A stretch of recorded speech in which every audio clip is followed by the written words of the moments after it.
Hallelujah. ಇನ್ನೊಂದು ಆವಡ್ತೆ ಮಳೆ ಬಂದರೂ ಇಷ್ಟು ಜನ ಬಂದಿದೆ. ದೇವರ ನಾಮಕ್ಕೆ ಸ್ತೋತ್ರವಾಗಲಿ. ನಾನು ಯಾವಾಗಲೂ ಹೇಳ್ತಾನೆ, ನಾನು ವಾಕ್ಯ ಕೊಡೋ ಮುಂಚೆ ಒಂದು ಕತೆ ಹೇಳ್ತಾನೆ ಅಂತ. ಓಕೆ, ಸೊ ಒಂದು ಸರ್ತೆ ಪ್ಲೇನಲ್ಲಿ ಟ್ರಾವೆಲ್ ಮಾಡ್ತಾ ಇದ್ರಂತೆ. 4 ಜನ ಪ್ಲೇನಲ್ಲಿ ಇದ್ರಂತೆ.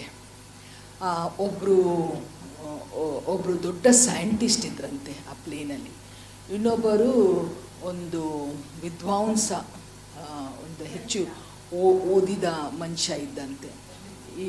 ಇನ್ನೊಬ್ಬ ಒಂದು ಹಳೇ ಫಾದರ್ ಆಗಿದ್ದರಂತೆ, ಅಂದರೆ ಪಾಸ್ಟ್ರು, ಸೇವಕರು. ಆಮೇಲೆ ಒಬ್ಬ ಚಿಕ್ಕ ಹುಡುಗ ಇದ್ದಂತೆ. 4 ಮಂದಿ ಪ್ಲೇನಲ್ಲಿ ಫ್ಲೈ ಮಾಡಿಕೊಂಡು ಹೋಗ್ತಾ ಇರಬೇಕಾದ್ರೆ ಸಡನ್ಲಿ ಪೈಲಟ್ ಅನೌನ್ಸ್ ಮಾಡಿದಂತೆ, ನಮ್ಮ ಪ್ಲೇನಲ್ಲಿ ಸ್ವಲ್ಪ ಪ್ರಾಬ್ಲಮ್ ಇದೆ, ನೀವು ಪ್ಯಾರಾಶೂಟ್, ಅಂದರೆ ಪ್ಲೇನಲ್ಲಿ ಏನಾದರೂ ತೊಂದರೆ ಆದರೆ ಅವ್ರು ಪ್ಯಾರಾಶೂಟ್ ಕೊಡ್ತಾರೆ, ಅದನ್ನು ನಾವು ಹಾಕಿ ಜಂಪ್ ಹೊಡೆದು ಬಿಟ್ಟರೆ ಅದು ನಮ್ಮನ್ನು ಸೇಫಾಗಿ ತಗೊಂಡು ಬಂದು ಒಂದು ಕಡೆಯಲ್ಲಿ ನೆಲೆಗೊಳಿಸ್ತದೆ. ಸೊ ಹಾಗೆ ನೀವೆಲ್ಲ ನಿಮ್ಮ ಪ್ಯಾರಾಶೂಟ್ ಹಾಕ್ಕೊಳ್ರಿ ಅಂತ ಪೈಲಟ್ ಅನೌನ್ಸ್ ಮಾಡಿದಂತೆ. ಆದರೆ ಅಲ್ಲಿ ನೋಡಬೇಕಾದ್ರೆ 4 ಜನ ಇದ್ದಾರೆ, 3 ಪ್ಯಾರಾಶೂಟ್ ಇದೆ. ಅದಕ್ಕೆ ಅವ ಸೈಂಟಿಸ್ಟ್ ಹೇಳಿದಂತೆ, ನೋಡಪ್ಪ, ನಾನಂತೂ ಈ ಲೋಕಕ್ಕೆ ಭಾಳ ಇಂಪಾರ್ಟೆಂಟ್, ಯಾಕೆಂದರೆ ನಾನೆಲ್ಲ ಹೊಸ ರಿಸರ್ಚ್ ಮಾಡುವವ, ನಾನು ಇಂಪಾರ್ಟೆಂಟ್ ಮನುಷ್ಯ. ಹಾಗಾಗಿ ನಾನು ಮೊದಲನೇದ ಪ್ಯಾರಾಶೂಟ್ ನಾನು ಹಾಕ್ಕೊಂಡು ನಾನು ಜಿಗಿತಾನೆ, ಯಾಕೆಂದರೆ ನಾನು ಇಂಪಾರ್ಟೆಂಟು, ನಾನು ಬೇಕಾಗಿದ್ದಾನೆ ಈ ಲೋಕಕ್ಕೆ ಅಂತೇಳಿ ತನ್ನ ಪ್ಯಾರಾಶೂಟ್ ಹಾಕ್ಕೊಂಡು ಜಂಪ್ ಮಾಡಿದಂತೆ. ಇನ್ನೊಬ್ಬ ಭಾಳ ಬುದ್ಧಿವಂತವನಿದ್ದ, ಹೇಳಿದಂತೆ, ಈ ಲೋಕದ ಜನರಿಗೆ ನನ್ನ ಅಡ್ವೈಸ್, ನನ್ನ ಸಲಹೆ ಬೇಕಾಗುತ್ತೆ, ಏನು ಮಾಡೋದು ಏನು ಮಾಡಬಾರ್ದು. ನಾನು ದೊಡ್ಡ ಲೆಕ್ಚರ್ಸ್ ಕೊಡ್ತಾನೆ, ಎಲ್ಲ ಸಂಗತಿಗಳು ಮಾಡ್ತಾನೆ. ಹಾಗಾಗಿ ನನ್ನ ಜನರಿಗೆ ನಾನು ಬೇಕಾಗಿದ್ದಾನೆ. ಸೊ ನಾನು ಈ ಲೋಕದಲ್ಲಿ ಭಾಳ ಇಂಪಾರ್ಟೆಂಟ್, ನಾನು ಆ ಪ್ಯಾರಾಶೂಟ್ ಹಾಕ್ಕೊಂಡು ನಾನು ಜಿಗಿತಾನೆ ಅಂತ. ಸೊ 2 ಇದ್ದು, ಈಗ 2 ಉಳಿದಿದ್ದಾರೆ, ಒಂದೇ ಪ್ಯಾರಾಶೂಟ್ ಇದೆ. ಅದಕ್ಕೆ ಆ ಫಾದರ್ ಹೇಳಿದ್ರಂತೆ, ನೋಡಪ್ಪ, ನನ್ನ ವಯಸ್ಸಾಯಿತು, ನಾನು ತುಂಬ ಸೇವೆ ಮಾಡಿದೆ, ನೀನಿನ್ನೂ ಯವನಸ್ಥ, ನೀನೇನು ಡ್ರಮ್ಸ್ ಬಾರಿಸಬೇಕು ರೂಬೆನ್ ಥರ, ಇನ್ನು ಒಳ್ಳೆ ಮೇಲೆ ಬರಬೇಕು. ಓಕೆ, ಸೊ ನನಗೆ ಪ್ಯಾರಾಶೂಟ್ ಬೇಕಾಗಿಲ್ಲ, ನನ್ನ ಪ್ಯಾರಾಶೂಟ್ ನೀನು ತಗೋ, ನೀನು ಜಿಗಿ, ನೀನು ಈ ಲೋಕದಲ್ಲಿ ಇರು ಅಂತ. ಅದಕ್ಕೆ ಆ ಹುಡುಗ ಹೇಳಿದಂತೆ, ಚಿಂತೆ ಮಾಡಿಬಿಡ್ರಿ ಫಾದರ್, ಅವರಿಬ್ಬರು ತಗೊಂಡು ಜಂಪ್ ಹೊಡೆದದು ಬ್ಯಾಕ್ ಪ್ಯಾಕ್ಗಳನ್ನು, ಅದು 2 ಪ್ಯಾರಾಶೂಟ್ ಇಲ್ಲೇ ಇದೆ, ನಿಮಗೂ ಸಿಗುತ್ತೆ ನನಗೂ ಸಿಗುತ್ತೆ ಅಂತ. ಸೊ ಅವ್ರು ವಿದ್ವಾಂಸರಾಗಿದ್ದರು, ಬುದ್ಧಿವಂತರಾಗಿದ್ದರು, ಆದರೆ ಅವ್ರಿಗೆ ಪ್ಯಾರಾಶೂಟಿಂದು ಮತ್ತು ಬ್ಯಾಕ್ ಪ್ಯಾಕಿಂದು ಡಿಫ್ರೆನ್ಸ್ ಗೊತ್ತೇ ಆಗಿಲ್ಲ. ಈ ಸಣ್ಣ ಹುಡುಗ ಜಾಣ ಆಗಿದ್ದ, ಫಾದರ್ಗೂ ಕೊಟ್ಟ, ತನಗೂ ಕೊಟ್ಟ, ಇಬ್ಬರದು ಜೀವ ಉಳಿಸ್ಕೊಂಡು. ಅದಕ್ಕೆ ದೇವರ ವಾಕ್ಯ ಹೇಳುತ್ತೆ, ನಾನುಕ್ತಿ 3:4-5 ಸ್ವಬುದ್ಧಿಯನ್ನೇ ಆಧಾರ ಮಾಡ್ಕೊಳ್ಬೇಡ. ನಾವು ಇದರಿಂದ ಕಲಿಬೇಕೇನೆಂದರೆ, ನಾವು ನಮ್ಮ ಸ್ವಬುದ್ಧಿಯನ್ನು ಆಧಾರ ಮಾಡಿಕೊಳ್ಳೇಬಾರ್ದು. ಇವತ್ತೊಂದು ವಚನವನ್ನು ಓದ್ಕೊಳ್ಳುವ, ಎಲ್ಲರಿಗೆ ಬಾಯ್ಪಟ್ಟ ಇದ್ದ ವಚನ, ನಾನುಕ್ತಿ 23:18. Proverbs chapter 23:18. ಗೊತ್ತಿಲ್ಲ? ಒಂದು ಕಾಲ ಉಂಟು, ನಿನ್ನ ನಿರೀಕ್ಷೆಯು ನಿರರ್ಥಕವಾಗದು. ಎಲ್ಲರೂ ಹೇಳುವ, ಒಂದು ಕಾಲ ಉಂಟು, ಒಟ್ಟಿಗೆ ಹೇಳುವ, ಒಂದು ಕಾಲ ಉಂಟು, ನಿನ್ನ ನಿರೀಕ್ಷೆ ನಿರರ್ಥಕವಾಗಿ ಹೋಗುವುದಿಲ್ಲ. ಯಾರೆಲ್ಲ ಈ ವಾಕ್ಯ ಮೇಲೆ ನಂಬಿಕೆ ಇಟ್ಟಿದ್ದೀರಿ? ಒಂದು ಕಾಲ ಉಂಟು, ನಮ್ಮ ನಿರೀಕ್ಷೆ ನಿರರ್ಥಕವಾಗಿ ಹೋಗುವುದಿಲ್ಲ. ಒಂದು ಕಾಲ ಉಂಟು, ನಿಮ್ಮ ನಿರೀಕ್ಷೆ ಬದಲಿ ನನ್ನ ಹೆಸರು ಹಾಕ್ಕೊಳ್ಳೋ. ಓಕೆ, ಒಂದು ಕಾಲ ಉಂಟು ಡಾಕರ್ಸ್, ನಿನ್ನ ನಿರೀಕ್ಷೆ ನಿರರ್ಥಕವಾಗಿ ಹೋಗುವುದಿಲ್ಲ. ನಾವೆಲ್ಲರೂ ಏನಕ್ಕಾದ್ರೂ ಒಂದು ಕಾಯ್ತಾ ಇದ್ದಾವ? ಎಲ್ಲರೂ ನಮ್ಮ ಕಷ್ಟ ಪರಿಹಾರ ಆಗಲಿ, ನಮ್ಮ ಬಡತನದಿಂದ ಬಿಡುಗಡೆ ಆಗಲಿ, ನಮ್ಮ ರೋಗದಿಂದ ಬಿಡುಗಡೆ ಆಗಲಿ, ನಮ್ಮ ಕಣ್ಣೀರಿಂದ ಬಿಡುಗಡೆ ಆಗಲಿ, ನಮ್ಮ ಗಂಡನ್ನು ರಕ್ಷಣೆ ಹೊಂದಲಿ, ನಾವೊಂದು ಸ್ವಂತ ಮನೆ ಕಟ್ಕೊಳ್ಳೋಂಗೆ, ನಮ್ಮ ಕೋರ್ಟ್ ಕೇಸ್ ಸಾಲ್ವ್ ಆದಂಗೆ, ನಮ್ಮ ಹೊಲದು ಪ್ರಾಬ್ಲಮ್ ಸಾಲ್ವ್, 108 ಪ್ರಾಬ್ಲಮ್ಗಳು. ನಮ್ಮ ದೇಶದಲ್ಲಿ ಜನರಿಗೆ ರೋಗಗಳೇ ಬೇರೆ ದೇಶಕ್ಕೆ ಹೋದರೆ ಅವರ ರೋಗಗಳೇ ಬೇರೆ. ನಾವು ಇನ್ನೊಬ್ಬರನ್ನು ನೋಡಿ, ನೀವು ನನ್ನನ್ನು ನೋಡಿ ಅಂದ್ಕೊಳ್ತೀರಿ, ಓ ಡಾಕ್ಟರ್ ಸಿಸ್ಟರ್ ಇಷ್ಟು ಚೆನ್ನಾಗಿದ್ದಾರೆ. ನಾನು ನಿಮ್ಮನ್ನು ನೋಡಿ ಹೇಳ್ತಾನೆ ಅಂದರೆ ಇವ್ರಿಗೆ ಏನೂ ಕಮ್ಮಿ ಇಲ್ಲ. ಆದರೆ ಎಲ್ಲರಿಗೂ ತೊಂದರೆ ಇದೆ, ಎಲ್ಲರಿಗೂ ತೊಂದರೆ ಇದೆ. ಯಾರಿಗೂ ಈ ಲೋಕದಲ್ಲಿ ಇರುವಷ್ಟು ದಿವಸ ದೇವರ ವಾಕ್ಯ ಹೇಳಿದಂದರೆ ಈ ಲೋಕದಲ್ಲಿ ನಿಮಗೆ ಸಂಕಟ ಉಂಟು, ಒಂದಿಲ್ಲ ಒಂದು ಥರದ್ದು, ಒಂದಿಲ್ಲ ಒಂದು ಕಿರಿಕಿರಿ ನಮಗೆ ಎಲ್ಲರಿಗೂ ಇದೆ. ಆದರೆ ಇವತ್ತು ದೇವರ ವಾಕ್ಯ ನಮಗೆ ಜ್ಞಾನೋಕ್ತಿ 28:18 ಏನು ಹೇಳ್ತಾ ಇದೆ, ಒಂದು ಕಾಲ ಉಂಟು, ಒಂದು ಸಮಯ ನಮ್ಮ ಜೀವನದಲ್ಲಿ ಬಂದೇ ಬರುತ್ತೆ. ದೇವರು ಅದಕ್ಕೆ ಫುಲ್ ಸ್ಟಾಪ್ ಹಾಕೇ ತೀರ್ತಾರೆ. ನಾವು ಯಾಕೆ ಹಾಗೆ ಹೇಳ್ತೇವೆ ಅಂದರೆ ನಾವು ದೇವರ ವಾಕ್ಯದಿಂದ ಅದನ್ನು ನಾವು ಕಲಿತೇವೆ. ನಾವು ಮೊದಲನೇದಾಗಿ ದೇವರ ವಾಕ್ಯವನ್ನು ತೆರೆಯುವ. Let's open our Bible to 2 ಸಮುವೇಲ 9ನೇ ಅಧ್ಯಾಯ. 2 ಸಮುವೇಲ 9ನೇ ಅಧ್ಯಾಯ. ಇದು ಕತೆ ನಾನು ನಿಮಗೆ ಮೊದಲು ಹೇಳ್ತಾನೆ. ಏನಾಗಿತ್ತೇನೆಂದರೆ ಸೌಲದು ಮಗನ ಹೆಸರು ಯೋನತಾನ್, ಗೊತ್ತಾ? ಓಕೆ. ದಾವೀದನು ದೇವರು ಅರಸನಾಗಿ ನೇಮಿಸಿದರು. ದಾವೀದನು ನೇಮಿಸಿದ ನಂತರ ದಾವೀದನಿಗೆ ಬಹಳ ಸ್ನೇಹಿತನಾದದ್ದು ಫ್ರೆಂಡ್ ಅಂದರೆ ಯೋನತಾನ್. ಅವನು ಸೌಲನ ಮಗ. ಅವನು ದಾವೀದನಿಗೆ ಸೌಲನ ಹಸ್ತದಿಂದನೂ ಬಿಡುಗಡೆ ಮಾಡಿರ್ತಾನೆ, ಅಂದರೆ ಅವನಿಗೆ ಒಂದು ಕ್ಲೂ ಕೊಟ್ಟು ಅವನನ್ನು ಬಚಾವ್ ಮಾಡಿರ್ತಾನೆ. ಆದರೆ ಒಂದು ಸಮಯದಲ್ಲಿ ಏನಾಗುತ್ತೆ ಏನೆಂದರೆ ಫಿಲಿಸ್ಟಿಯರು ಯೋನತನನ್ನು ಸಾಯಿಸಿದ್ರು. ಸೌಲನ ಎಲ್ಲ ಆರ್ಮಿ ವಾರಲ್ಲಿ ಅವ್ರು ಸೋತು ಬಿಟ್ಟರು. ಅವ್ರು ಸೋತ ಮೇಲೆ ಆಮೇಲೆ ಸ್ವಲ್ಪ ದಿನ ಆದಮೇಲೆ ದಾವೀದ ಅರಸ ಆದ. ಆ ಸಮಯದಲ್ಲಿ ಆಮೇಲೆ ನಮಗೆ ಗೊತ್ತು ಸೌಲ ಹೆಂಗೆ ಸತ್ತ ಅಂದರೆ ಆತ್ಮಹತ್ಯೆ ಮಾಡ್ಕೊಂಡು ಸತ್ತ. ಗೊತ್ತಾ ನಿಮಗೆ? ಮೊದಲನೇ ಆತ್ಮಹತ್ಯೆ ಬೈಬಲಲ್ಲಿ ಅಂದರೆ ಸೌಲಂದ ಆತ್ಮಹತ್ಯೆ. ಅವನು ಆತ್ಮಹತ್ಯೆ ಮಾಡ್ಕೊಂಡು ಸತ್ತ ಮೇಲೆ ಯೋನತನ್ಗೆ ಒಬ್ಬ ಮಗ ಇದ್ದ, ಮೆಫಿಬೋಶೆತ್ ಅಂತ ಅವನ ಹೆಸರು. ಅವನಿಗೆ ಒಬ್ಬ, ಈಗ ನೋಡಿ ಮೆಫಿಬೋಶೆತ್ ಅವ ಯೋನತನ ಮಗ, ಸೌಲನ ಮೊಮ್ಮಗ. ಸೊ ಅವನು ಎಲ್ಲಿ ಬೆಳೀತಾ ಇದ್ದ? ಇಲ್ಲ, ಮೊದಲೆಲ್ಲಿ ಬೆಳೀತಾ ಇದ್ದ? ಅವನು ಸೌಲನ ಮೊಮ್ಮಗ ಅರಮನೆಯಲ್ಲಿ ಬೆಳೀತಾ ಇದ್ದ. ಅರಮನೆಯಲ್ಲಿ ಅವ ಒಂದು ಪ್ರಿನ್ಸ್ ಥರ ಬೆಳೀತಾ ಇದ್ದ. 5 ವರ್ಷಗಳ ಕಾಲ ಮೆಫಿಬೋಶೆತ್ ಅಲ್ಲಿ ಬೆಳೀತಾ ಇದ್ದ. ಏನಾದರೂ ಕಡಿಮೆ ಇತ್ತು ಅವನಿಗೆ? ಏನೂ ಇಲ್ಲ, ಒಂದು ಪ್ರಿನ್ಸ್ ಥರ ಅವ ಬೆಳೀತಾ ಇದ್ದ. 5 ವರ್ಷ ಆದಾಗ ಗೊತ್ತಾಯ್ತೇನೆಂದರೆ ಅವರು ಯುದ್ಧದಲ್ಲಿ ಸೋತರು. ಇನ್ನು ಅವರು ಈ ಹುಡುಗನಿಗೆ ಏನಾದರೂ ಮಾಡ್ಬೋದು, ಯಾಕೆಂದರೆ ಸೌಲನ ಒಂದು ಕುಟುಂಬಕ್ಕೆ ಸೇರಿದವ.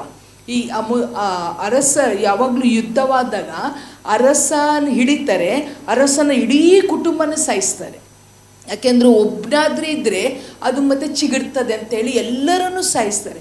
ಇದು ಆ ಹುಡುಗನನ್ನು ನೋಡ್ಕೊಳ್ಳುವ ಒಬ್ಳು ದಾಸಿ ಏನು ಮಾಡ್ತಾನೆ ಅಂದರೆ, ಅಯ್ಯೋ ಈ ಮಗುವನ್ನು ಇವರು ಸಾಯಿಸ್ತಾರಂತ ತಗೊಂಡು ಓಡಿ ಹೋಗ್ತಾರೆ. ಓಡಿ ಹೋಗ್ಬೇಕಾದ್ರೆ ಆ ಮಗು ಬೀಳುತ್ತೆ. ಆ ಮಗು ಬಿದ್ದು ಒಂದು 2 ಕಾಲು ಕ್ರಿಪ್ಪಲ್ ಆಗಿಬಿಡುತ್ತೆ. ಏನಂತಾರೆ ಅದಕ್ಕೆ? 2 ಕಾಲು ಸೊಟ್ಟಾಗ್ಬಿಡುತ್ತೆ. 5ನೇ ವರ್ಷಕ್ಕೆ ಈ ಮಗು ಹಾಗೆ ಆದ. 5 ವರ್ಷಗಳ ಕಾಲ ಈ ಮಗು ಬೇರೆ ಥರ ಜೀವಿಸ್ತಾ ಇದ್ದ. 5 ವರ್ಷ ಆದ ಮೇಲೆ ಈ ಮಗುನ ಜೀವನ ಸಂಪೂರ್ಣವಾಗಿ ಬದಲಾವಣೆ ಆಯಿತು. 5 ವರ್ಷ ಅವನು ಅರಮನೆಯಲ್ಲಿ ಇರಬೇಕಾದ್ರೆ ಅವನಿಗೆ ಯಾವುದೋ ಭಯ ಇಲ್ಲ, ಅವನಿಗೆ ಬಡತನದ ಚಿಂತೆ ಇಲ್ಲ, ಕೊರತೆ ಚಿಂತೆ ಇಲ್ಲ, ಯಾರಾದರೂ ನನ್ನನ್ನು ಸಾಯಿಸ್ತಾರಂತ ಚಿಂತೆ ಇಲ್ಲ. ಆದರೆ 5 ವರ್ಷ ಆದ ಮೇಲೆ ಅವನಿಗೆ ನಡಿಲಿಕ್ಕೂ ಬರಲಿಲ್ಲ. ಅವನು ಎಲ್ಲ ಥರದಿಂದ ಒಂಥರ ಹ್ಯಾಂಡಿಕ್ಯಾಪ್ ಆಗಿಬಿಟ್ಟ. ಆದರೆ ಪ್ರಿಯರೇ, ಅವನಿಗೆ ಏನೂ ನಿರೀಕ್ಷೆನೇ ಇರಲಿಲ್ಲ. ಅವನಿಗೆ ಯಾವಾಗಲೂ ಒಂದೇ ಏನೆಂದರೆ, ದಾವೀದನಿಗೆ ಗೊತ್ತಾಯಿತು ನಾನು ಬದುಕಿದ್ದಾನೆ ಅಂದರೆ ದಾವೀದ ನನ್ನನ್ನು ಸಾಯಿಸ್ತಾನೆ. ಯಾಕೆಂದರೆ ಇವನು ಯಾರ ಮೊಮ್ಮಗ? ಸೌಲಿನ. ನಾಳೆ ಸೌಲಿನ ಮೊಮ್ಮಗ ಎದ್ದು ಬಂದು ನನ್ನ ಸ್ಥಳಕ್ಕೆ ಬಂದುಬಿಟ್ರೆ ಅರಸರ ಮಧ್ಯದಲ್ಲಿ ಇರುತ್ತೆ ನೋಡ್ರಿ. ಅದಕ್ಕೆ ಅವನು ಯಾವಾಗಲೂ ಭಯದಿಂದನೇ ಅವ ಬೆಳೀತಾರೋ. ಆದರೆ ಏನಾಯ್ತಂತ ಇದು ವಾಕ್ಯದಲ್ಲಿ ನಾವು ನೋಡ್ಕೊಳ್ಳುವ. ಅದನ್ನು 2 ಸಮುವೇಲ 9ನೇ ಅಧ್ಯಾಯ 1ನೇ ವಚನ. ಒಂದು ದಿವಸ ದಾವೀದನು ಸೌಲನ ಮನೆಯವರಲ್ಲಿ ಯಾರಾದರೂ ಉಳಿದಿರುತ್ತಾರೋ ನಾನು ಅವರಿಗೆ ಯೋನಾಥನನ ಸಲುವಾಗಿ ದಯ ತೋರಿಸಬೇಕೆಂದಿರುತ್ತೇನೆ ಅನ್ನಲು ಸೌಲನ ಮನೆಯಲ್ಲಿ ದಾಸನಾಗಿದ್ದ ಚೀಬನೆಂಬ ಒಬ್ಬ ಮನುಷ್ಯನನ್ನು ಕರಕೊಂಡು ಬಂದರು. ಅರಸನು ಅವನನ್ನು, ನೀನು ಚೀಬನೋ ಎಂದು ಕೇಳಲು ಅವನು, ನಿನ್ನ ಸೇವಕನಾದ ನಾನು ಚೀಬನೇ ಎಂದು ಉತ್ತರ ಕೊಟ್ಟನು. ಅರಸನು ಅವನಿಗೆ, ಸೌಲನ ಕುಟುಂಬದವರಲ್ಲಿ ಯಾರಾದರೂ ಉಳಿದಿದ್ದರೆ ಹೇಳು, ನಾನು ದೇವರನ್ನು ನೆನೆಸಿ ಅವರಿಗೆ ದಯ ತೋರಿಸುತ್ತೇನೆ ಅಂದನು. ಇದು ಯಾರ ಕಾರ್ಯ?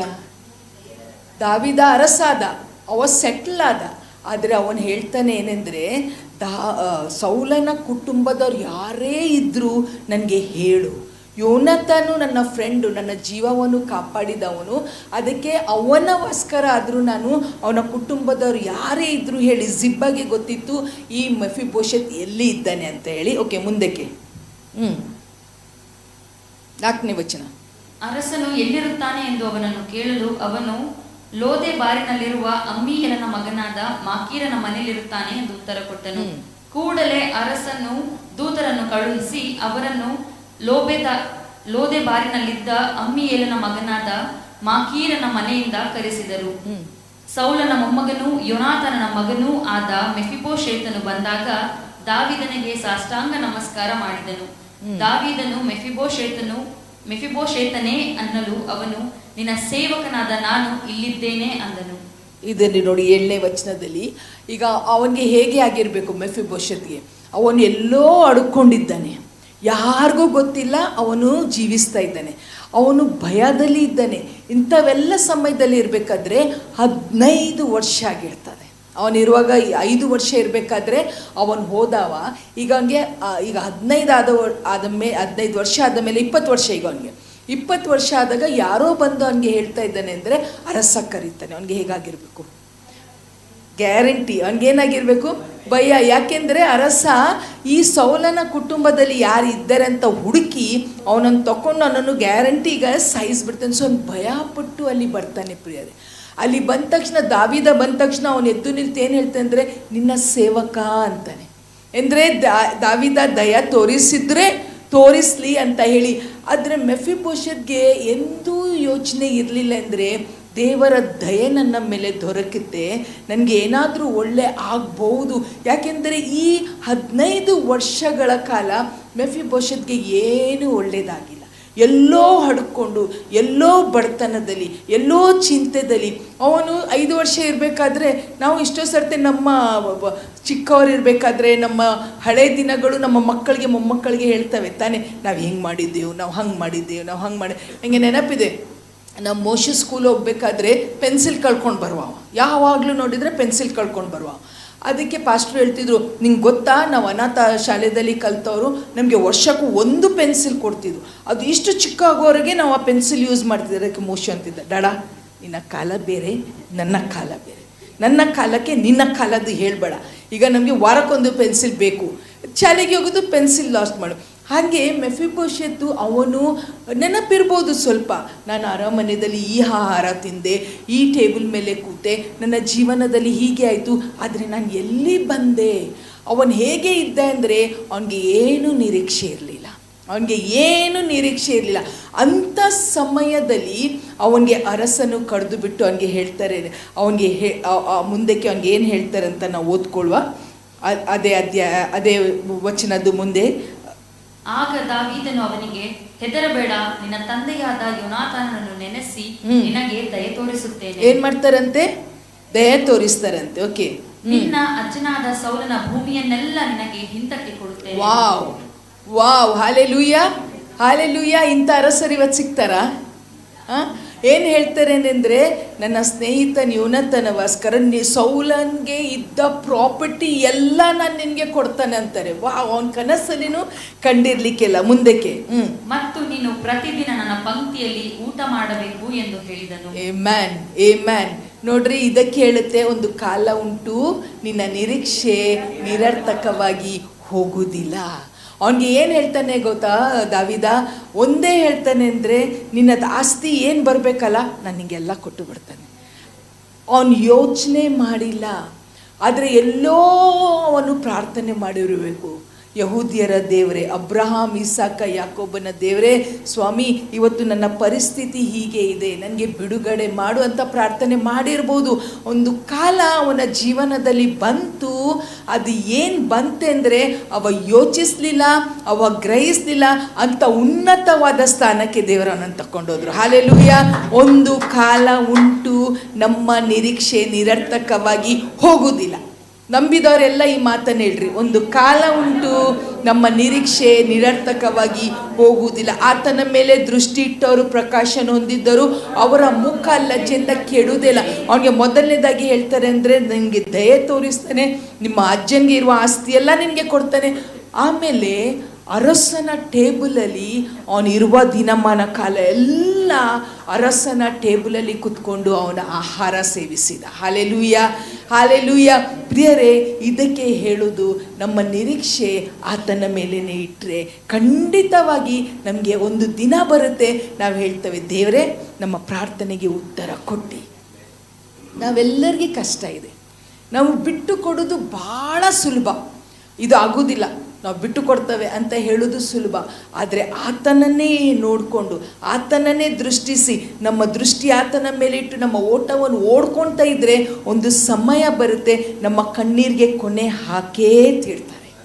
ಇವತ್ತಿಲ್ಲ ನಾಳೆ. ಮೆಫಿಬೋಶೆತ್ ಎಂದೂ ಯೋಚನೆ ಮಾಡಿಲ್ಲ ಅಂದರೆ ಒಂದು ದಿನ ಬರುತ್ತೆ, ಅರಸ ನನ್ನನ್ನು ಕರೀತಾನೆ, ಅರಸ ನನಗೆ ಬರಬೇಕಾದ ಆಸ್ತಿಯನ್ನು ಕೊಡ್ತಾನೆ, ಅರಸ ಅವನ ಟೇಬಲಲ್ಲಿ ಅವನು ಆಹಾರ ಸೇವಿಸೋದು ಆಹಾರ ನನಗೂ ಕೊಡ್ತಾನೆ ಅಂತ ಅವನೆಂದೂ ಯೋಚನೆ ಮಾಡಿಲ್ಲ ಪ್ರಿಯರೇ. ಆದರೆ ಒಂದು ದಿನ ಅವನ ಜೀವನದಲ್ಲಿ ಬಂತು. ಆ ದಿನ ನಂತರ ಅವನ ಜೀವನ ಬದಲಾವಣೆ ಆಗ್ಬಿಡ್ತಾನೆ. ಆಮೇಲೆ ಅವನ ಭಯದಲ್ಲಿ ಇರಬೇಕಂತ ಇಲ್ಲ, ಬಡತನದಲ್ಲಿ ಇರಬೇಕಂತ ಇಲ್ಲ, ಏನಕ್ಕೂ ಇರಬೇಕಂತ ಇಲ್ಲ. ಅವನು ನಡಕ್ತಾ ಇದ್ದವ ಇವತ್ತು ಉಲ್ಲಾಸದಲ್ಲಿ ಸಂತೋಷ ಪಡ್ತಾ ಇದ್ದಾನೆ. ಹಾಲೆಲೂಯ. ಅದೇ ದೇವರು ಮೆಫಿಬೋಶೆತ್ಗೆ ಬಿಡುಗಡೆ ಮಾಡಿದ ದೇವರು. ಮೆಫಿಬೋಶೆತಿಂದ ದುಃಖಕ್ಕೆ ಕೊನೆ ಹಾಕುವ ದೇವರು ಇವತ್ತು ನಿಮ್ಮ ದುಃಖಕ್ಕೂ ನಮ್ಮ ದುಃಖಕ್ಕೂ ಕೊನೆ ಹಾಕ್ತಾರೆ. ಹಾಲೆಲೂಯ. ಆತನ ಮೇಲೇ ದೃಷ್ಟಿ ಇಡುವ ಪ್ರಿಯರೇ. ಸಾಯಂಕಾಲ ನಾವು ಕೂಟಕ್ಕೆ ಬರ್ತಾ ಇದ್ದಾವೆ, ನಾವು ಒಂದನ್ನು ನೋಡ್ತಾ ಇದ್ದೇವೆ ಅಂದರೆ ನಮ್ಮ ದೇವರು ಹೇಗೆ ಬೇರೆ ಬೇರೆ ರೀತಿಯಲ್ಲಿ ನಮಗೆ ಸಹಾಯ ಮಾಡ್ತಾರೆ. ಬೆಳಿಗ್ಗೆ ನಾವು ಎಲ್ಲ ಡಾಕ್ಟ್ರಿನಲ್ ವಿಷಯದಲ್ಲಿ ನಾವು ಪಾಸ್ಟರ್ ಮೂಲಕ ಕಲಿತೇವೆ, ಆದರೆ ಸಾಯಂಕಾಲ ಸುಲಭವಾಗಿ ದೇವರ ವಾಕ್ಯದಿಂದ ಆಧಾರನೆ ಪಡುವ ಕೆಲವು ವಾಕ್ಯಗಳು ದೇವರು ನಿಮ್ಗೆ ಕೊಡ್ತಾ ಇದ್ದಾರೆ. ಅದನ್ನೇ ನಿಮಗೆ ಹಂಚ್ತಾ ಇದ್ದೇನೆ. ಯಾಕೆಂದರೆ ಒಂದು ಕಾಲ ಉಂಟು, ನಮ್ಮ ನಿರೀಕ್ಷೆ ನಿರರ್ಥಕವಾಗಿ ಹೋಗುವುದಿಲ್ಲ. ನಾವು ಇದೇ ಪರಿಸ್ಥಿತಿಯಲ್ಲಿ ಇರುವುದಿಲ್ಲ, ನಾವು ಇದೇ ಬಡತನದಲ್ಲಿ ಇರುವುದಿಲ್ಲ, ನಾವು ಹೀಗೆ ಕಿರಿಕಿರಿದಲ್ಲಿ ಇರುವುದಿಲ್ಲ, ನಾವು ಹೀಗೆ ಬಾಡಿಗೆ ಮನೆಯಲ್ಲಿ ಇರುವುದಿಲ್ಲ, ನಾವು ಹೀಗೆ ಚಿಕ್ಕ ಗಾಡಿದಲ್ಲಿ ಇರುವುದಿಲ್ಲ, ನಾವು ಹೀಗೆ ದಿನನಿತ್ಯ ಜಗಳ ಮಾಡಿಕೊಂಡು ಇರುವುದಿಲ್ಲ, ನಾವು ಹೀಗೆ ಒಂದು ಸಣ್ಣ ಏನೋ ಒಂದು ಜೀವನ ಮಾಡಬೇಕಂತ ನಾವು ಜೀವನ ಮಾಡೋದಿಲ್ಲ. ದೇವರು ನಮಗೆ ಉನ್ನತ ಸ್ಥಾನಕ್ಕೆ ತಗೊಂಡು ಹೋಗ್ತಾರೆ. ಅದು 15 ವರ್ಷ ಆಗಿರ್ಬೋದು. ಮೆಫಿಬೋಶೆತ್ ಎಲ್ಲಿ ಇದ್ದಾನೆ ಯಾರಿಗೂ ಗೊತ್ತಿಲ್ಲ. ಎಲ್ಲೋ ಒಂದು ಸಣ್ಣ ಹಳ್ಳಿಯಲ್ಲಿ ಎಲ್ಲೋ ಒಂದು ಕಡೆ 2 ಕಾಲು ಅವನಿಗೆ ಕ್ರಿಪಲ್ ಆಗಿದೆ, ಅವನಿಗೆ ನಡಿಲಿಕ್ಕೂ ಬರ್ತಾ ಇಲ್ಲ. ಅವನು ಇನ್ನೊಬ್ಬರ ಮೇಲೇ ಆತ್ಕೊಂಡ ಇರುವ ಸಮಯದಲ್ಲಿ ಎಲ್ಲರೂ ಮರ್ತರೂ ಸಹ ಒಬ್ಬರು ಮರ್ತಿಲ್ಲ. ಪ್ರಿಯರೇ, ದೇವರು ದಾವೀದನಿಗೆ ನೆನಪು ಕೊಟ್ಟು ಎಲ್ಲೋ ಒಬ್ಬರು ಇದ್ದಾರೆ ಅಂತ ಒಂದು ನೆನಪು ಕೊಟ್ಟ ಕಾರಣ ಏನಾಯ್ತು ಅಂದರೆ, ಈ ಹುಡುಗ ನಿರಾಶೆಯಲ್ಲಿ ಇರುವ ಹುಡುಗ, ಎಲ್ಲ ಧೈರ್ಯವನ್ನು ಕಳ್ಕೊಂಡು ಹೋದ ಹುಡುಗ ಏನಾಯ್ತು ಅಂದರೆ ಅವನಿಗೆ ಎಕ್ದಮ್ಸ ಮೇಲೆ ಬರುವಂಗೆ ದೇವರು ಸಹಾಯ ಮಾಡಿದೆ. ಹಾಲೆಲೂಯ. ಇದು ನೀನು ನಂಬಿದ್ದ ದೇವರು, ನಾನು ನಂಬಿದ್ದ ದೇವರು. ಹಣ ನಮಗೆ ಇದನ್ನು ಕೊಡುವುದಿಲ್ಲ, ನಮ್ಮ ಎಜುಕೇಷನ್ ನಮಗೆ ಇದನ್ನು ಕೊಡುವುದಿಲ್ಲ, ನಮ್ಮ ಹಿನ್ನೆಲೆಯಿದ್ದ ಆಸ್ತಿ ಪಾಸ್ತಿ ನಮಗೆ ಕೊಡುವುದಿಲ್ಲ. ಆತನ ಒಬ್ಬರೇ ನಮಗೆ ಕೊಡ್ತಾರೆ. ಇವತ್ತು ನಾವು ಯಾವುದರ ಮೇಲೆ ನಂಬಿಕೆ ಇಟ್ಟಿದ್ದೇವೆ? ನಾವು ಯಾವುದರ ಮೇಲೆ ನಂಬಿಕೆ ಇಟ್ಟಿದ್ದೇವೆ? ಪ್ರಿಯರೇ, ಕಷ್ಟ ಬಂದಾಗ ನಾವು ಯೆಹೋವನ ಮೇಲೆ ನಂಬಿಕೆ ಇಡ್ತೇವೋ, ನಾವು ಜನರ ಮೇಲೆ ನಂಬಿಕೆ ಇಡ್ತೇವೋ? ಬಹಳ ಪ್ರಾಮುಖ್ಯ. ಜನರು ಬಿದ್ದು ಹೋಗ್ತಾರೆ, ದೇವರು ಎಂದಿಗೂ ಬಿದ್ದು ಹೋಗುವುದಿಲ್ಲ. ದೇವರ ವಾಕ್ಯ ಹೇಳುತ್ತೆ, ಆತನ ಮೇಲೆ ನಂಬಿಕೆ ಇಡುವವರು ಭಾಗ್ಯವಂತರು. ಇವತ್ತು ನಾವು ಯಾರ ಮೇಲೆ ನಂಬಿಕೆ ಇರ್ತೇವೆ? ಒಂದು ಕಾಲ ಉಂಟು ಸ್ವಾಮಿ, ನೀನು ಹೇಳಿದ್ದು ಏನೆಂದರೆ ಒಂದು ಕಾಲ ಉಂಟು, ನನ್ನ ನಿರೀಕ್ಷೆ ನಿರರ್ಥಕವಾಗಿ ಹೋಗುವುದಿಲ್ಲ. ಅದು ಬೆಟ್ಟ ಅಂತ ಸಮಸ್ಯೆಯಲ್ಲಿ ಡಾಕ್ಟರ್ಸ್ ಹೇಳಿರ್ಬೋದು, ಇದು ಇಂಪಾಸಿಬಲ್, ಇದು ರೋಗದಿಂದ ನೀನು ಹೊರಗೆ ಬರಲಿಕ್ಕೆ ಸಾಧ್ಯನೇ ಇಲ್ಲ ಅಂತ ಹೇಳಿರ್ಬೋದು. ಆದರೆ ದೇವರು ಹೇಳ್ತಾರೆ, ಎಲ್ಲ ನರ ಪ್ರಾಣಿಗೆ ದೇವರು ನಾನೇ, ನನ್ನಿಂದ ಅಸಾಧ್ಯವಾದದ್ದೇನಾದರೂ ಉಂಟೋ? ನಾವು ಬಾಯಿಂದ ಹೇಳ್ತೇವೆ, ಹೃದಯದಿಂದ ನಂಬ್ತವೆ. ಪ್ರಿಯರೇ, ಇವತ್ತು ನಾವು ಪೂರ್ಣ ಮನಸ್ಸಿಂದ ನಂಬುವೇನೆಂದರೆ, ಎಂಥದೇ ನಿಮ್ಮ ಸಮಸ್ಯೆ, ಎಂಥದೇ ನನ್ನ ಸಮಸ್ಯೆ, God will put an end to it. ದೇವರು ಅದಕ್ಕೆ ಕೊನೆ ಹಾಕೇ ತೀರ್ತಾರೆ. ಇನ್ನೊಬ್ಬರ ಬಗ್ಗೆ ನಾವು ದೇವರ ವಾಕ್ಯದಲ್ಲಿ ನೋಡ್ಕೊಳ್ಳೋ, ದ ಬುಕ್ ಆಫ್ ಲೂಕಾದ 8ನೇ ಅಧ್ಯಾಯ, ಅದಲ್ಲ ಇನ್ನೊಂದು ವಚನ ನಾನು ಓದ್ತಾನೆ. ಓಕೆ, ಲೂಕ 1ನೇ ಅಧ್ಯಾಯ, the book of luke chapter 1. ನಮಗೆಲ್ಲರಿಗೆ ಇದು ಕತೆ ಗೊತ್ತಿದೆ. ಲೂಕ 1 ಇದು ಜಕರಯ ಹಾಗೂ ಎಲಿಜಬೆತಿನ ಕತೆ ಇಲ್ಲಿ ಬರೆದಿದೆ. ಲೂಕ 1 ಸಿಕ್ಕಿತಾ? ಓಕೆ, 5ನೇ ಮತ್ತು 6ನೇ ವಚನ. ಯುದಾಯದ ಅರಸನಾದ ಹೆರೋದನ ಕಾಲದಲ್ಲಿ ಅಬೀಯನ ವರ್ಗಕ್ಕೆ ಸೇರಿದ ಜಕರಿಯನೆಂಬ ಒಬ್ಬ ಯಾಜಕನಿದ್ದನು. ಅವನ ಹೆಂಡತಿಯು ಆರೋನನ ವಂಶದವಳು. ಆಕೆಯ ಹೆಸರು ಎಲಿಜಬೆತ್. ಅವರಿಬ್ಬರು ಕರ್ತನ ಎಲ್ಲಾ ಆಜ್ಞೆಗಳನ್ನು ನೇಮ ನಿಷ್ಠೆಗಳನ್ನು ಕೈಕೊಂಡು ತಪ್ಪಿಲ್ಲದೆ ನಡೆದುಕೊಳ್ಳುತ್ತಾ ದೇವರ ದೃಷ್ಟಿಯಲ್ಲಿ ನೀತಿವಂತರಾಗಿದ್ದರು. ಹೆಂಗೆ ಆಗಿದ್ರು? ಓಕೆ. ಆದರೆ ಎಲಿಜಬೆತಳು ಬಂಜೆಯಾದದರಿಂದ ಅವರಿಗೆ ಮಕ್ಕಳಿರಲಿಲ್ಲ. ಸಾಕು. 6ನೇ ವಚನ ಏನು ಹೇಳುತ್ತೆ ಅಂದರೆ, ಇಬ್ರು ನೀತಿವಂತರಾಗಿದ್ರು, ಇಬ್ರು ದೇವರ ಸೇವೆ ಮಾಡ್ತಾ ಇದ್ರು, ದೇವರ ವಾಕ್ಯವನ್ನು ಕೈಕೊಂಡು ನಡೀತಾ ಇದ್ರು. ಆಮೇಲೆ ಅವ್ರು ಬ್ಲೇಮ್ಲೆಸ್, ಅದಿದೆನಾ, ಅವರ ಮೇಲೆ ಯಾವುದೇ ಒಂದು ಬ್ಲೇಮ್ ಇರಲಿಲ್ಲ, ಅಂದರೆ ಆರೋಪ ಇರಲಿಲ್ಲ ಅಂತ ಒಂದು ಗಂಡ ಹೆಂಡ್ತಿವರು. ಕರೆಕ್ಟಾ? ಜಕರ್ಯ ಮತ್ತು ಎಲಿಜಬೆತ್ ಅವರು ದೇವರಿಗೆ ಭಯ ಪಡೋರು. ನಾವು ಕೆಲವರು ಹೇಳ್ಬೋದು, ದೇವರಿಗೆ ಭಯ ಪಡ್ತವೆ, ವಾಕ್ಯ ಓದ್ತವೆ, ಪ್ರಾರ್ಥನೆ ಮಾಡ್ತವೆ, ದಶಮಭಾಗ ಕೊಡ್ತವೆ, ದೇವರ ಸೇವೆ ಮಾಡ್ತವೆ, ಎಲ್ಲ ಮಾಡ್ತವೆ. ದೇವರೇ ನಮಗೆ ಯಾಕೆ ಕೊರತೆ? ಕರೆಕ್ಟಾ? ನಾವು ಎಲ್ಲ ಮಾಡ್ತೇವೆ, ನಿಮಗೆ ಭಯ ಪಡ್ತವೆ ಸ್ವಾಮಿ, ಆದರೆ ನಮಗೆ ಯಾಕೆ ಕೊರತೆ? ಜಕರ್ಯನಿಗೆ ಹಾಗೂ ಎಲಿಜಬೆತ್ಗೆ ವಯಸ್ಸಾಗಿದೆ. ಜಕರ್ಯನ ಕೆಲಸ ಏನೆಂದರೆ, ಅವ ಯಾಜಕ ಆಗಿದ್ದ, ಅಂದರೆ ಅವ ದೇವರ ಸೇವಕಾಗಿದ್ದ. ಅವನ ಮುಂದೆ ಯಾರೂ ಏನೂ ಮಾತಾಡ್ತಾ ಇರಲಿಕ್ಕೆಲ್ಲ. ಆದರೆ ಖಂಡಿತವಾಗಿ ಅವನ ಹಿಂದೆ ಎಲ್ಲ ಜನರು ಹೇಳ್ತಾ ಇದ್ರು, ಇವನಲ್ಲಿ ಏನೋ ಪಾಪ ಇದೆ, ಅದಕ್ಕೆ ಇವನಿಗೆ ಮಗು ಆಗಿಲ್ಲ. ಕರೆಕ್ಟಾ? ಜನರ ಬಾಯಿಗೆ ಬೀಗ ಹಾಕ್ಬೋದಾ? ಇಲ್ಲ. ನಮ್ಮ ಮುಂದೆ ಚಂದ ಮಾತಾಡ್ತಾರೆ, ನಮ್ಮ ಹಿಂದೆ ಮಾತಾಡೋದೇ ಬೇರೆ. ಕೆಲವು ಸರ್ತೆನೆ ನಮ್ಮ ಹಿಂದೆ ಮಾತಾಡೋದು ಕೇಳಿದರೆ ನನಗೆ ತಲೆ ಸುತ್ತು ಬಿಡುತ್ತೆ. ಹಿಂಗೇನು ಮಾತಾಡ್ತಾರೆ ಜನರು. ನಾಲಿಗೆಗೆ ಎಲುಬು ಇಲ್ಲ, ಹೆಂಗೆ ಬೇಕಂಗೆ ಮಾತಾಡ್ತಾರೆ. ಅದರ ದೇವರ ನಾಮಕ್ಕೆ ಸ್ತೋತ್ರ. ಯಾವ ಮನುಷ್ಯರ ಮಾತನ್ನು ದೇವರು ಕೇಳೋದಿಲ್ಲ. ದೇವರು ನಮ್ಮನ್ನು ನೋಡ್ತಾರೆ. ಮನುಷ್ಯರ ಮಾತನ್ನು ಕೇಳಿ ನಮ್ಮ ಮೇಲೆ ತೀರ್ಪು ಮಾಡಲ್ಲ. ಮನುಷ್ಯರ ಮಾತನ್ನು ಕೇಳಿ ನಮಗೆ ತೀರ್ಪು ಮಾಡೋದು ಮನುಷ್ಯರೇ. ಕರೆಕ್ಟಾ? ದೇವರು ಯಾರ ಮಾತಿಗೂ ಕಿವಿ ಕೇಳಲ್ಲ. ನೀವು ಇಷ್ಟೇ ಚಾಡಿ ಹೇಳ್ರಿ, ದೇವರು ಹೇಳ್ತಾರೆ ಡಾಕ್ಟರ್ಸ್ ಯಾರು ನಂಗೆ ಗೊತ್ತು, ಫಿನಿಶ್, ತೀರ್ಪು ಮುಗೀತು. ಸುಧಾ ಯಾರು ನನಗೆ ಗೊತ್ತು, ನೀವು ಏನು ಬೊಬ್ಬೆ ಹೊಡೀರಿ ಅಂತ. ಅದಕ್ಕೆ ನಾನಿದು ಓದ್ಬೇಕಾನೆ ನಾನು ನೆನೆಸ್ತಾ ಇದ್ದೆ. ಇವ ಜಕರ್ಯ ಬೇಸರಕೊಂಡು ಆದರೂ ನಾನು ದೇವರ ಸೇವೆ ಮಾಡಬೇಕಂತ ದೇವರ ಸೇವೆ ಮಾಡ್ತಾ ಇದ್ದ. ಅವ ಒಲೆಗೆ ಹೋದ. ನಾವು ನೋಡ್ತೇವೆ ಹಳೆ ಒಡಂಬಡಿಕೆಯಲ್ಲಿ ಯಾಜಕರು ಪರಿಶುದ್ಧ ಮಹಾಪರಿಶುದ್ಧ ಸ್ಥಳಕ್ಕೆ ಹೋಗಿದ್ದ ಒಲೆಗೆ. ಅಲ್ಲಿ ಹೋದಾಗ ಇವರೆಲ್ಲ ಗುಸು ಗುಸು ಗುಸು ಗುಸು ಅಂತ ಇದ್ರು. ಆದರೆ ಅವನು ಸೋತೋದವನು. ಅವನಿಗೆ ಹೆಂಗೆ ಇತ್ತು ಅಂದರೆ, ದೇವರೇ ವಯಸ್ಸಾಯಿತು.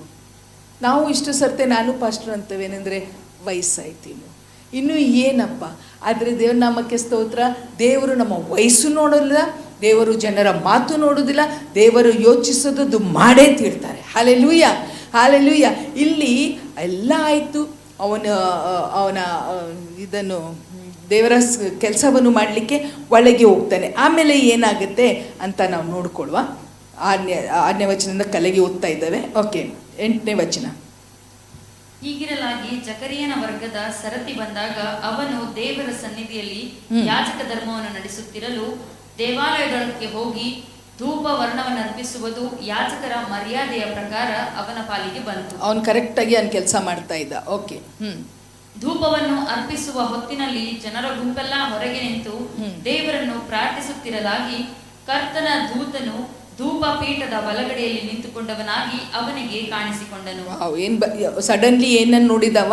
ದೂತನನ್ನು ನೋಡಿದ. ಓಕೆ. ಜಕರಿಯನು ಅವರನ್ನು ಕಂಡು ತತ್ತರಗೊಂಡು ಭಯ ಹಿಡಿದವನಾದನು. ಆದರೆ ಆ ದೂತನು ಅವನಿಗೆ, ಜಕರಿಯ, ಭಯಪಡಬೇಡ, ನಿನ್ನ ವಿಜ್ಞಾಪನೆ ದೇವರಿಗೆ ಮುಟ್ಟಿತು. ನಿನ್ನ ಹೆಂಡತಿಯಾದ ಎಲಿಜಬೆತಳು ನಿನಗೆ ಒಬ್ಬ ಮಗನನ್ನು ಹೆರುವಳು. ನೀನು ಅವನಿಗೆ ಯೋಹಾನನೆಂದು ಹೆಸರಿಡಬೇಕು. ಆಮೆನ್, ಆಮೆನ್, ಆಮೆನ್. ದೇವದೂತರು ಬಂದು ಅವನಿಗೆ ಹೇಳ್ತಾ ಇದ್ದಾನೆ ಏನೆಂದರೆ, ಅಯ್ಯೋ ನಿನಗೆ ವಯಸ್ಸಾಯಿತು, ನಿನ್ನ ಹೆಂಡತಿಗೆ ವಯಸ್ಸಾಯಿತು, ಈಗ ನಿನಗೆ ಮಗು ಆಗಲಿಕ್ಕೆ ಆಗೋದಿಲ್ಲ ಅಂತ ಹೇಳಿದಾನ. ಏನು ಹೇಳ್ತಾನೆ ಅಂದರೆ, ನಿನ್ನ ಪ್ರಾರ್ಥನೆ ದೇವರಿಗೆ ಏರಿ ಬಂದಿದೆ, ನಿನ್ನ ಪ್ರಾರ್ಥನೆ ದೇವರಿಗೆ ಮುಟ್ಟಿದೆ.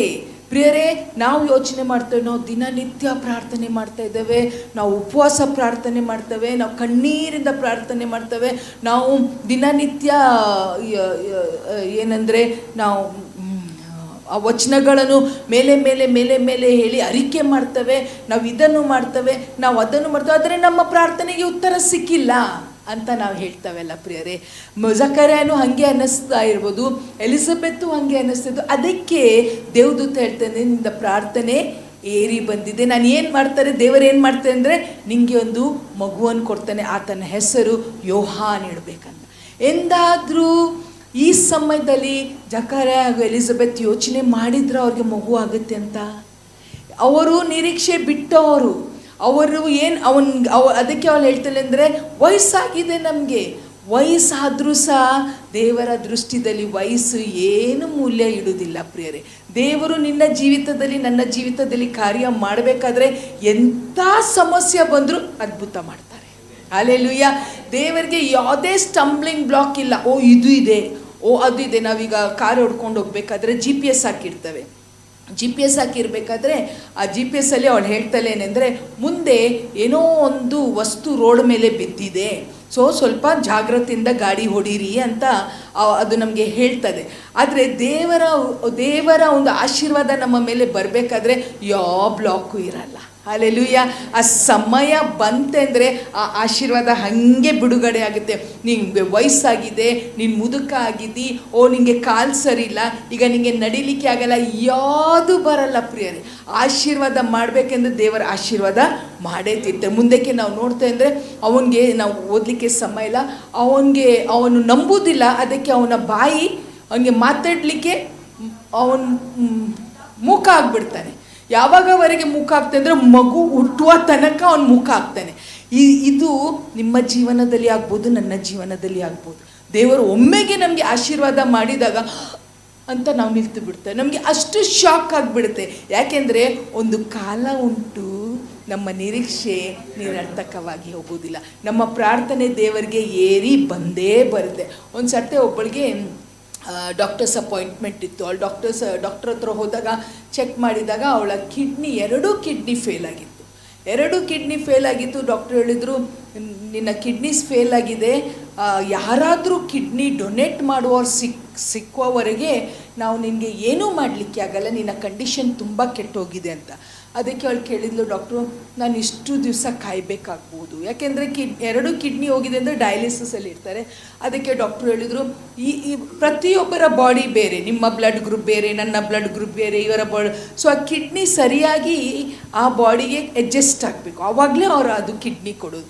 ನಿನ್ನದು ಬ್ಲಡ್ ಗ್ರೂಪ್ ಎಲ್ಲ ನೋಡಿದರೆ ಕಡಿಮೆ ಅಂದರೆ ಒಂದು 2 ವರ್ಷ ಆದರೂ ಆಗಬೇಕು ನಿಮಗೆ ಕಿಡ್ನಿ ಸಿಗಬೇಕಾದ್ರೆ. ಅದಕ್ಕಿಂತ ಮುಂಚೆ ಸಿಕ್ಕೋದು ಕಷ್ಟ. ಇವಳು ಭಾಳ ನಿರಾಶೆದಿಂದ 2 ವರ್ಷ ನಾನು ಬದುಕ್ತಾನೆ, ನನ್ನ ಕಂಡೀಷನ್ ಹೀಗೆ ಇದೆ ಅಂತ ಅವಳೊಂಥರ ಸೋತು ಹೋದಲ್ ಥರ ಮನೆಗೆ ಹೋಗಿ ಪ್ರಾರ್ಥನೆ ಮಾಡ್ತಾಯಿದ್ಲು, ದೇವರೇ ಏನು ನನ್ನ ಗತಿ ಅಂತ. ಇನ್ನೂ ಅವಳು ಪ್ರಾರ್ಥನೆ ಮಾಡ್ತಾ ಇರಬೇಕಾದ್ರೂ ಅಲ್ಲದು ಫೋನ್ ರಿಂಗ್ ಆಯಿತು. ಫೋನ್ ತೊಗೊಂಡಾಗ ಹಾಸ್ಪಿಟಲಿಂದ ಕಾಲ್ ಬಂದಿತ್ತು, ನಿಮಗೆ ಹಾಸ್ಪಿಟಲ್ಗೆ ಕರೆದಿದ್ದಾರೆ, ಬಾ ಹಾಸ್ಪಿಟಲ್ಗೆ ಅಂತ. ಏನಕ್ಕೆ ಮತ್ತೆ ಇವರು ಕರೆದಿದ್ದಾರೆ ಅಂತ ಹೇಳಿ ಇವಳು ಹೋದರೆ ಆ ಡಾಕ್ಟ್ರು ಹೇಳಿದರು, ಭಾಳ ಆಶ್ಚರ್ಯ ಏನೆಂದರೆ ನಿನ್ನ ಬಾಡಿಗೆ ಸೆಟ್ ಆಗುವ ಯಾರ್ದೋ ಒಬ್ಬರದು ಕಿಡ್ನಿ ಈಗ ಬಂದಿದೆ, ಅದನ್ನು ನಾನು ನಿನಗೆ ಇಮ್ಮಿಡಿಯೇಟ್ಲಿ ಕೊಡ್ತಾ ಇದ್ದೇನೆ, ನಿನ್ನ ಆಪ್ರೇಷನ್ ನಾವು ಇಮ್ಮಿಡಿಯೇಟ್ಲಿ ಮಾಡ್ತಾ ಇದ್ದೇವೆ ಅಂತ ಅವ್ರು ಹೇಳ್ರಿ. ಅವಳಿಗೆ ಇಮ್ಮಿಡಿಯೇಟಾಗಿ ಆಪ್ರೇಷನ್ ಮಾಡಿ ಅವಳ ಜೀವ ಪೂರ್ತಿ ರಿವೈವ್ ಆಯಿತು. Hallelujah, hallelujah. ಒಂದು ಕಾಲ ಉಂಟು. ಜನರು ಹೇಳ್ಬೋದು ನಿನ್ನ ಕತೆ ಮುಗೀತು, ಜನರು ಹೇಳ್ಬೋದು ವಯಸ್ಸಾಗಿದೆ, ಜನರು ಹೇಳ್ಬೋದು ನಿನ್ನ ಕಾಲಲ್ಲಿ ಕ್ರಿಪ್ಪಲ್ ಆಗಿದೆ, ಜನರು ಹೇಳ್ಬೋದು ನಿನ್ನದು ಎಲ್ಲರೂ ಬಿಟ್ಟು ಹೋದ್ರಲ್ಲ. ಆದರೆ ದೇವರು ಹೇಳ್ತಾರೆ ಇದೇ ಪ್ರಾರಂಭ. ಜಕರ್ಯಗೆ ಎಲಿಜಬೆತ್ಗೆ ಹೇಳಿದ್ದೇನೆಂದರೆ ಇದೇ ಪ್ರಾರಂಭ. ಇವಾಗ ಲೋಕದ ಜನರು ಹೇಳ್ಬೋದು, ಆವಾಗ IVF ಎಲ್ಲ ಇರಲಿಲ್ಲ, ಟೆಸ್ಟ್ ಬೇಬಿ IVF ಏನೂ ಇರಲಿಲ್ಲ. ಆಗಬೇಕಾದ್ರೆ ದೇವರೇ ಮಗು ಕೊಡಬೇಕಿತ್ತು. ದೇವರು ಕೊಟ್ಟರು. ದೇವರು ಕೊಟ್ಟಾಗ ದಯಮಾಡಿ ನಂಬಿಕೆಯಿಂದ ಸ್ವೀಕಾರ ಮಾಡಿ, ಇಲ್ಲ ನಾವು ಮುಖ ಆಗಿಬಿಡ್ತವೆ. ಕರೆಕ್ಟಾ? ಜಕರ್ಯನಿಗೆ ಏನಾಯಿತು, ಅವನಿಗೆ ಮಗುಗೆ ಏನು ಹೆಸರು ಇಡಬೇಕೆಂದ್ರೆ ಅವ್ನು ಬರೆದು ತೋರಿಸಿದ ಹೆಸರೇನು ಬರಿಬೇಕು, ಯಾಕೆಂದರೆ ಅವನಿಗೆ ಮಾತಾಡಲಿಕ್ಕೆ ಆಗಿಲ್ಲ. ಪ್ರಿಯರೇ, ಅಪನಂಬಿಕೆಯಿಂದ ನಾವು ತುಂಬಿಕೊಂಡಿದ್ದೇವೆ. ನಾವು ವಾಕ್ಯವನ್ನು ಇಷ್ಟು ಮಟ್ಟಿಗೆ ನಾವು ಇದನ್ನು ಇಟ್ಕೊಳ್ತಾ ಇದ್ದೇವೆ. ನಮಗೆ ಕಷ್ಟ ಬಂದಾಗ ನಾವು ಇದ್ದ ಮೇಲೇ ಜೀವನ ಮಾಡ್ತವೋ ಅವರ ಹತ್ರ ಇವರ ಹತ್ರ ಹೋಗಿ ನಮ್ಮ ಸಮಸ್ಯೆ ಹೇಳಿ ಪ್ರೇಯರ್ ಮಾಡಿರಿ ಅಂತ ಹೇಳೋ ಬದಲು, ದೇವರೇ ನೀನು ಇದನ್ನು ಹೇಳಿದಿ, ನೀನು ಮಾಡೇ ತೀರ್ತಿ. ಆಮೆನ್. ಇದನ್ನು ನೀನು ಹೇಳಿದ್ದಿ. ಯಾಕೆಂದರೆ ಇದಕ್ಕಿಂತ ದೊಡ್ಡ ನಂಬಿಕೆ ನಮಗೆ ಬೇರೆ ಯಾವುದರ ಮೇಲೇನೂ ಇಲ್ಲ. ಮನುಷ್ಯರ ಮಾತು ಬಿದ್ದು ಹೋಗ್ಬೋದು, ಯಾರ ಮಾತು ಬಿದ್ದು ಹೋಗ್ಬೋದು, ಆದರೆ ದೇವರ ವಾಕ್ಯ ಎಂದಿಗೂ ಬಿದ್ದು ಹೋಗೋದಿಲ್ಲ. ಯಾಕೆಂದರೆ ವಾಕ್ಯನೇ ದೇವರು, ದೇವರೇ ವಾಕ್ಯ. ಇನ್ನೊಬ್ಬಳ ವಿಷಯ ನಾವು ಓದ್ತೇವೆ. ಮೊದಲನೇ ಸಾಮ್ಯುವೇಲಲ್ಲಿ ಹನ್ನಳ ಕತೆ ನಾವು ನೋಡ್ತೇವೆ. ಮೊದಲನೇ ಸಾಮ್ಯುವೇಲ 1ನೇ ಅಧ್ಯಾಯ 6ನೇ ವಚನದಿಂದ ನಾವು ನೋಡ್ತೇವೆ ಅಂದರೆ, ಹನ್ನಳಿಗೆ ಮಗುನೇ ಆಗಿಲ್ಲ, ಅವಳಿಗೂ ಮದುವೆ ಮಗು ಆಗಿಲ್ಲ. ಆದರೂ ಅವಳು ವರ್ಷ ಶಿಲೋಗೆ ಹೋಗಿ ಏನು ಮಾಡ್ತಿದ್ಲು? ಪ್ರಾರ್ಥನೆ ಮಾಡಿ. ಏನೆಂದರೆ, ಈ ವರ್ಷ ದೇವರೇ, ಈ ತಿಂಗಳ ದೇವರೇ, ಈ ವಾರ ಏನೋ ಮಾಡ್ತೀನಿ ಅಂತ ಅವಳು ಅಪೇಕ್ಷದಿಂದ ಇರಬೇಕಾದ್ರೆ ಒಂದು ಸಮಯ ಅವಳು ಅಳ್ತಲೇ, ದೇವರ ಮುಂದೆ ಅಳ್ತಲೇ, ಅಲ್ಲಿದ್ದು ಯಾಜಕ ಎಲಿ ನೋಡಿ ಹೇಳ್ತಾನೆ ಅಂದರೆ, ನೀನು ಇಷ್ಟು ಕುಡಿದು ಮದ್ದಾಗ್ಬಿಟ್ಟಿದ್ದೀಯ ಅಂತ. ಹಾಗೆ ಹೇಳಿದ್ರು ಅವಳು ಚಿಂತೆ ಮಾಡಲ್ಲ. ಅವಳು ಹೇಳ್ತಾಳೆ, ನಾನು ಅಷ್ಟು ಮನಸ್ಸು ಮುರಿದು ಹೋದವಳು, ನನಗೆ ಏನು ಅಂದರೆ ದೇವರು ಒಂದು ಮಗು ಕೊಟ್ಟರೆ ಸಾಕು.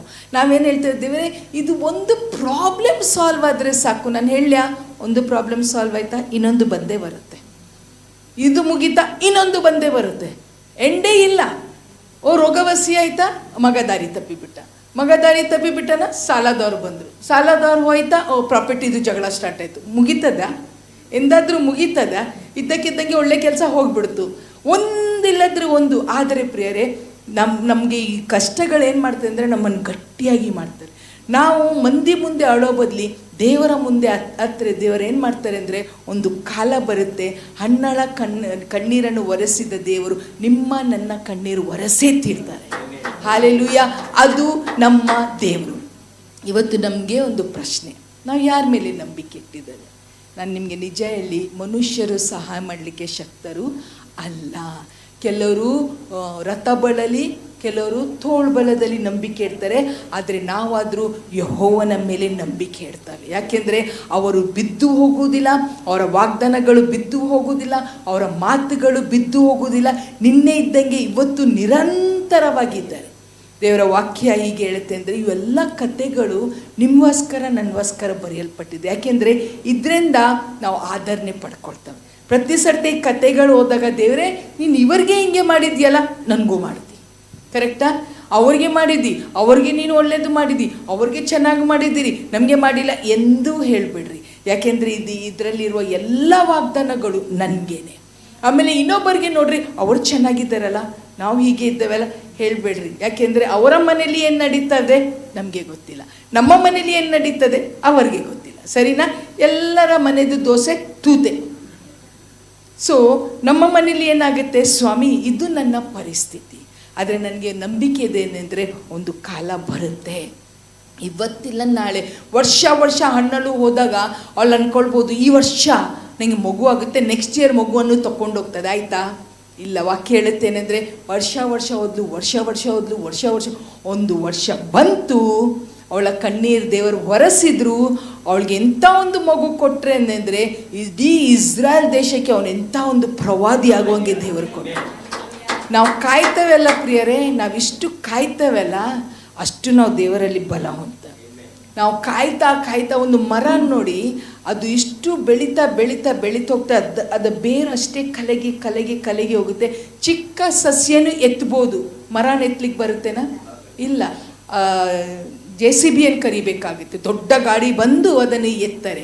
ಹಾಗೆ ನನ್ನ ಜೀವನ ಶೋಧನೆ ಬಂದಾಗ, ಅಯ್ಯೋ ಯಾಕೆ ಶೋಧನೆ ಬಂದು, ಈ ಶೋಧನೆ ಬಂದ ನಾನು ಮುಳುಗೇ ಹೋಗ್ತಾನೆ. ಯಾರೂ ಮುಳುಗಿ ಹೋಗಲ್ಲ. ಯಾಕೆಂದರೆ ಅವರು ನಮ್ಮ ಆಧಾರ, ಅವರು ನಮ್ಮ ಬಂಡೆ. ನಮ್ಮ ಜೀವನ ಅವರ ಮೇಲೆ ನಾವು ಕಟ್ಕೊಂಡಿದ್ದೇವೆ. ನಮಗೆ ಈ ಆಶಾ ಭಂಗ ಆಗುವುದಿಲ್ಲ. ಓಕೆ, ಎಲ್ಲರೂ ಇನ್ನೊಂದು ಆವರ್ತ ಹೇಳುವ, ಒಂದು ಕಾಲ ಉಂಟು, ನಮ್ಮ ನಿರೀಕ್ಷೆ ನಿರರ್ಥಕವಾಗಿ ಹೋಗುವುದಿಲ್ಲ. ದೇವರೇ ನಮ್ಮ ಬಂಡೆ, ಆ ಬಂಡೆ ಮೇಲೆ ನಮ್ಮ ಜೀವನವನ್ನು ಕಟ್ತವೆ, ನಮಗೆ ಏನೂ ಆಗಲ್ಲ. ಯಾಕೆಂದರೆ ನಮ್ಮ ಸುತ್ತಲೂ ದೇವರು ತನ್ನ ದೂತರನ್ನು ಬಿಡುಗಡೆ ಮಾಡಿದ್ದಾರೆ, ತನ್ನ ವಾಕ್ಯವನ್ನು ಬಿಡುಗಡೆ ಮಾಡಿದ್ದಾರೆ. ನಾನು ಒಂದೇ ನಿಮಗೆ ರಿಕ್ವೆಸ್ಟ್ ಮಾಡೋದಂದರೆ, ಇದರ ಮೇಲೆ ನಂಬಿಕೆ ಇಡ್ರಿ. ಕಷ್ಟ ಬಂದಾಗ ಇದು ಇಲ್ಲ ಅಂತ ಬಾಯಿ ತೆಗೆದು ಹೇಳ್ಬೇಡ್ರಿ. ದೇವರೇ ಇದರಲ್ಲಿ ಬಡ್ದಿದೆಯಲ್ಲ, ನೀನು ಮಾಡೇ ತೀರ್ತಿ. ಅದು ಎಂಥದೇ ನಿಮ್ಮ ಪ್ರಾಬ್ಲಮ್ ಆಗಿರ್ಬೋದು, ನಮ್ಮ ದೇವರು ಹೇಳ್ತಾರೆ, ನನ್ನಿಂದ ಎಲ್ಲವೂ ಸಾಧ್ಯ, ಇಂಥದ್ದು ಅಸಾಧ್ಯ ಇಲ್ಲವೇ ಇಲ್ಲ. ಅಂಕು ಡೊಂಕು ಇದ್ದ ಮಾರ್ಗಗಳನ್ನು ಸರಾಗ ಮಾಡುವ ದೇವರು. ಹಲ್ಲೆಲೂಯಾ. ನಮ್ಮ ಜೀವಿತವನ್ನು ಸರಾಗ ಮಾಡಲ್ಲವಾ? ನಮ್ಮ ಕಷ್ಟಕ್ಕೆ ಕೊನೆ ಹಾಕಲ್ಲವ? ನಮ್ಮ ಕಣ್ಣೀರು ಒರೆಸಲ್ಲವ? ಪ್ರಿಯರೇ, ನಮ್ಮ ಮನುಷ್ಯರು ಎಲ್ಲ ಮಾಡ್ತಿದ್ರು ಸಹ ಅವರ ಕಂಪ್ಯೂಟರ್ ಪರ್ಫೆಕ್ಟ್ ಇದೆ, ಅದು ಹ್ಯಾಂಗ್ ಆಗಲ್ಲ, ಅಲ್ಲಿ ಇಂಟರ್ನೆಟ್ ಮುಗಿಯಲ್ಲ, ಅಲ್ಲಿ ಕರೆಂಟ್ ಪ್ರಾಬ್ಲಮ್ ಇರಲ್ಲ, ಏನೂ ಇಲ್ಲ. ದೇವರು ತೀರ್ಪು ಮಾಡುವಾಗ ಸರಿಯಾಗಿ ಮಾಡ್ತಾರೆ. ನಮಗೆ ಬರಬೇಕಾದ ಆಶೀರ್ವಾದ ಖಂಡಿತವಾಗಿ ಆಶೀರ್ವಾದ ಬಂದೇ ಬರುತ್ತೆ. ಆದರೆ ಪ್ರಶ್ನೆ ಏನೆಂದರೆ, ಇವರನ್ನು ಬಿಟ್ಟು ಬೇರೆ ದಾರಿ ಹಿಡಿದ್ರೆ ಎಲ್ಲ ಮಿಸ್ ಆಗಿಬಿಡುತ್ತೆ. ಅದಕ್ಕೆ ಇವರನ್ನೇ ಗಟ್ಟಿಯಾಗಿ ಇಟ್ಕೊಳ್ರಿ. ಎಂಥ ಶೋಧನೆ ಬಂದರೂ ನಾವು ಹೇಳೋದೇನೆಂದರೆ, ಒಂದು ಕಾಲ ಉಂಟು ಡಾಕ್ಟರ್ಸ್, ನಿನ್ನ ನಿರೀಕ್ಷೆ ನಿರರ್ಥಕವಾಗಿ ಹೋಗುವುದಿಲ್ಲ. ನಾನು ವಯಸ್ಸಾದದ್ದು ಯಾಕೆ ಹೇಳಿದೆ ಅಂದರೆ, ಅಯ್ಯೋ ವಯಸ್ಸಾಯ್ತು ಅಂತ ಯೋಚನೆ ಮಾಡಿಬಿಡು. ವಯಸ್ಸಾದವ್ರಿಗೂ ಉತ್ತರ ಇದೆ, ನಿರೀಕ್ಷೆ ಇಲ್ಲದವ್ರಿಗೂ ಉತ್ತರ ಇದೆ. ಕಾಲು ಅವನಿಗೆ ಸರಿ ಇಲ್ಲ, ನಾವು ಅಂದ್ಕೊಳ್ಬೋದು ಅಯ್ಯೋ ನಂದು ಇದು ಸರಿ ಇಲ್ಲ, ಅದು ಸರಿ ಇಲ್ಲ. ಎಂಥ ಸರಿ ಇಲ್ಲಾದರೂ ದೇವರ ನೆನಪು ಮಾಡಿಕೊಂಡ್ರೆ ಖಂಡಿತವಾಗಿ ನಿಮ್ಮ ನಿರೀಕ್ಷೆ ನಿರರ್ಥಕವಾಗಿ ಹೋಗುವುದಿಲ್ಲ. ಪ್ರಾರ್ಥನೆ ಮಾಡುವ. ತಂದೆಯಾದ ದೇವರೇ, ಇನ್ನೊಂದು ಆವಡ್ತೆ ಸ್ವಾಮಿ, ನಾವು ಸ್ತೋತ್ರ ಸಲ್ಲಿಸ್ತೇವೆ. ಒಂದು ಕಾಲ ಉಂಟು ಸ್ವಾಮಿ, ನಮ್ಮೆಲ್ಲರ ಜೀವಿತದಲ್ಲಿ ನೀವು ಅದ್ಭುತ ಮಾಡೇ ತೀಡ್ತೀರಿ. ನಿಮ್ಮ ವಾಗ್ದಾನಗಳು ನೆರವೇರ್ತದೆ. ಅದಕ್ಕೆ ನಿಮ್ಮ ನಾಮಕ್ಕೆ ಸ್ತೋತ್ರ ಸಲ್ಲಿಸ್ತೇವೆ ಸ್ವಾಮಿ. ನಿಮ್ಮ ವಾಕ್ಯ ಮೇಲೆ ನಮ್ಮ ಜೀವನವನ್ನು ಕಟ್ಕೊಳ್ಳುವಂಗೆ ನಮಗೆ ಕೃಪೆ ಕೊಡಬೇಕಂತ ಪ್ರಾರ್ಥಿಸ್ತೇವೆ. ನಮ್ಮ ಜೀವನ ನಿಮ್ಮ ವಾಕ್ಯ ಮೇಲೆ ಕಟ್ಟಿದರೆ ಸ್ವಾಮಿ, ಬಂಡೆ ಮೇಲೆ ನಮ್ಮ ಮನೆ ಕಟ್ಕೊಂಡಂಗೆ. ಗಾಳಿ ಬರುತ್ತೆ, ಬಿರುಗಾಳಿ ಬರುತ್ತೆ, ಆದರೆ ನಾವು ದೃಢವಾಗಿ ನಿಲ್ತೇವೆ. ಯಾಕೆಂದರೆ ಸ್ವಾಮಿ, ನಾವು ಜನರ ಮೇಲೆ ನಮ್ಮ ಮನೆ ಕಟ್ಕೊಳ್ಳಿಲ್ಲ, ನಿಮ್ಮ ವಾಕ್ಯ, ಯೇಸು ಎಂಬ ವಾಕ್ಯ ಮೇಲೆ ನಮ್ಮ ಜೀವನವನ್ನು ಕಟ್ಕೊಂಡಿದ್ದಾರೆ. ಅದಕ್ಕೆ ಸ್ತೋತ್ರ ಸಲ್ಲಿಸ್ತೇವೆ ಸ್ವಾಮಿ. ಈ ವಾಕ್ಯ ವಾರ ವಾರ ನಾವು ಕೇಳ್ತಾ ಇದ್ದೇವೆ ಸ್ವಾಮಿ.